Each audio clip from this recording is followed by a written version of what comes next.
Ao anatin'ny fifampitondranam-bavaka isika koa manasanao ampitiavana ary fa iroso amin'izany isika izao. Raha ilay tsara indrindra izay any an-danitro misaotra anao zahay. Mbola nomenao indray ny fafana mifampitotro am-bavaka amin'ity fotoana ity. Tsy mitsahatra izahay mangataka famelan-keloka hatrany anananay fiatanam-po. Ary manonona manokana ny namanay soa nirina izahay. Mahatsapa izy Tompo ny fidiranao antsetra teo amin'ny fiainany ka ananana ny fanomezam-pahasoavany ny fanaovan-tsoa.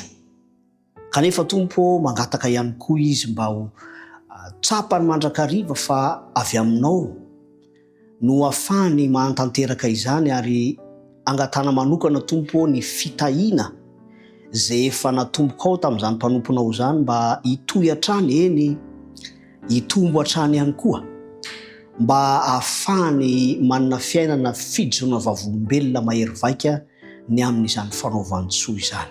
Miamboninahitra ny anaranao amin'ny fiainan'ny mpanomponao ary izy kosa ahita fifaliana amin'ny fanomponanao. Tononona ny vavaka ho amin'ny anaran'i Jesosy Kristy. Amen.